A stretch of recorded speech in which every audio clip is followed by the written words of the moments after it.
नमस्कार, मैं हूं प्रदीप कुमार। आप देख रहे हैं पॉलिटिकल आइडिया। पॉलिटिकल आइडिया के आज के इस अंक में आप सभी दर्शकों का बहुत बहुत स्वागत है।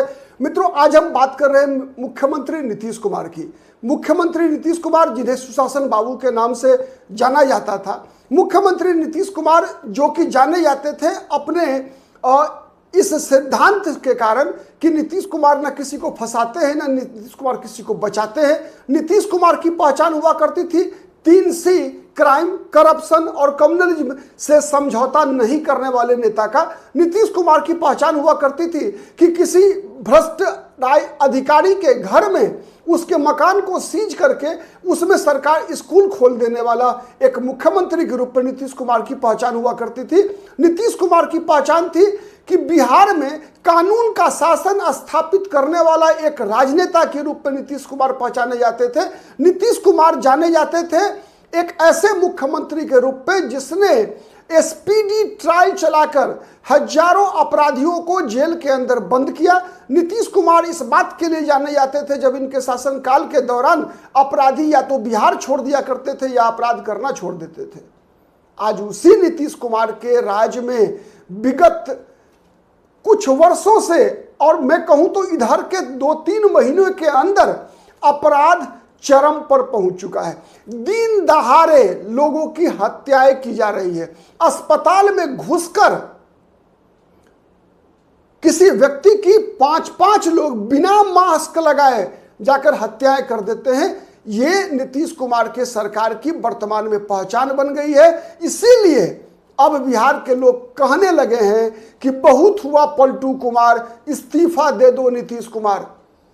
नीतीश कुमार के शासन के मुख्यमंत्री रहते हुए इस प्रकार की बिहार के जनता ने कल्पना नहीं की होगी कि किसी व्यवसायी की हत्या उसके घर के गेट, आवास के दरवाजे पर कर दी जाए। ये इस केवल एक गोपाल खेमका की बात मैं नहीं कर रहा। अगर हम केवल राजधानी पटना की बात कर लें अगर, तो 15 दिनों के अंदर में कम से कम 15 हत्याएं हुई है। गोपाल खेमका का हत्या होता है, रमाकांत यादव की हत्या होती है, विक्रम झा की हत्या होती है, चंदन मिश्रा की हत्या होती है। कितनी हत्याएं गिनेंगे नीतीश कुमार आप?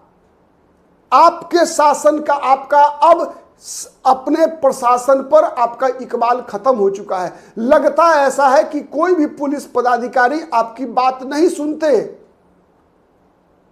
नीतीश कुमार के खौफ से, डर से प्रशासनिक पदाधिकारी कांपा करते थे। आज वही प्रशासनिक अधिकारी, वही नौकरशाह पर नीतीश कुमार के इकबाल का कोई असर ही नहीं है।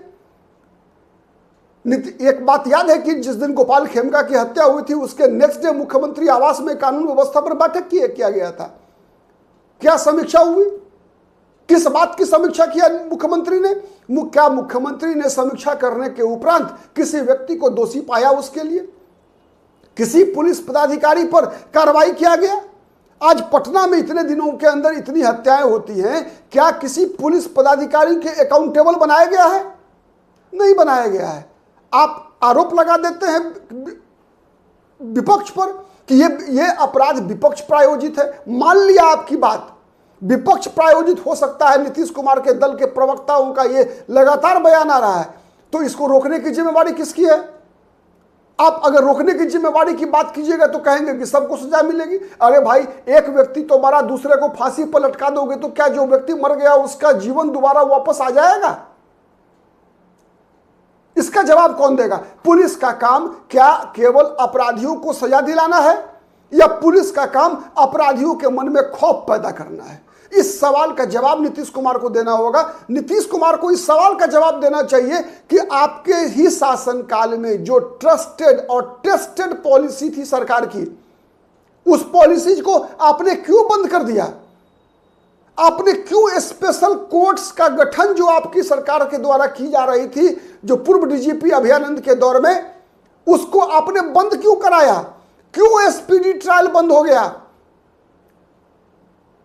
लोग तो सवाल पूछ रहे हैं लेकिन जवाब कहीं से आ नहीं रहा है। मुख्यमंत्री तो केवल मुख्यमंत्री आवास से केवल निकलते हैं नई नई घोषणाएं करने के लिए, नई नई फ्रीबीज की घोषणाएं करने के लिए कि किसी भी प्रकार से बिहार में विधानसभा का चुनाव जीत लिया जाए। आज केवल बात मैंने पटना की कही है, केवल पटना की यह स्थिति है क्या? नहीं, सिवान में 6 लोगों को तलवार से काट दिया जाता है, वैशाली में पासवान समाज के 2 लोगों की हत्या हो जाती है, अजय यादव की हत्या मोतिहारी में हो जाती है, दरभंगा में एक पुलिस पदाधिकारी के जांग में चाकू मार दिया जाता है अपराधियों के द्वारा। किसकी जिम्मेवारी है नीतीश कुमार जी, बताइए किसकी जिम्मेवारी है? मुहर्रम के दिन कई शहरों में, बिहार के कई शहरों में पहली बार नीतीश कुमार के शासनकाल में इतनी स्थिति खराब रही, इतनी अराजकता फैली हुई थी। वाह भाई, आपके प्रवक्ता से जब बात करते हैं कोई तो कहता है प्रवक्ता कि आपका हम कलेजा तोड़ देंगे, कलेजा पर चढ़ जाएंगे। किसको धमकी दे रहे हैं? ये अपराध रोकने की जिम्मेवारी किसकी है? लोग कह रहे हैं ना कि बहुत हुआ गोलियों की बौछार, अब तो रहम करो नीतीश कुमार।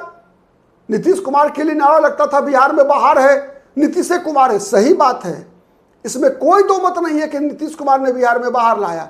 नीतीश कुमार ने उस बिहार को पटरी पर लेकर आया जहां की 1 किलोमीटर सड़कें नहीं बना करती थी, इसलिए कि किसी सत्येंद्र दुबे की हत्या हो जाती थी। नीतीश कुमार ने बिहार में बहुत बड़ा परिवर्तन किया कि जो निर्माण एजेंसी का जो जेसीबी होता है उसमें आग लगा दिया जाता था। बिहार ये वही राज्य था, बिहार एक ऐसा राज्य था जहां पर कि मुख्यमंत्री आवास में फिरौती के लिए नेगोशिएशन किए जाते थे। इसका श्रेय जाता है नीतीश कुमार जी आपको कि आप बिहार को जंगल राज के दौर से बाहर निकाल कर लाए। लेकिन आज क्या परिस्थिति है? शासन आपका जन्मसिद्ध अधिकार नहीं है, ये लोकतंत्र है। नीतीश कुमार खुद नीतीश कुमार को जवाब देना चाहिए मित्रों कि एक ट्रेन दुर्घटना होने पर, याद है नीतीश कुमार रेल मंत्री थे, एक ट्रेन दुर्घटना होने पर एक किस प्रकार का एक नैतिक मापदंड तय किया था नीतीश कुमार ने और इस्तीफा दे दिया था। चुनाव में आप हार जाते हैं, 2014 का लोकसभा चुनाव, और आप इस्तीफा कर देते हैं, आप जीतन राम मांझी को मुख्यमंत्री बना देते हैं।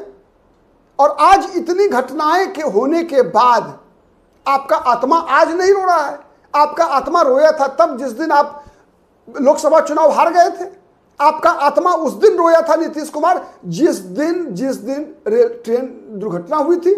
और ये दुर्घटना नहीं है, इसमें निर्दोष लोग नहीं मारे जा रहे हैं।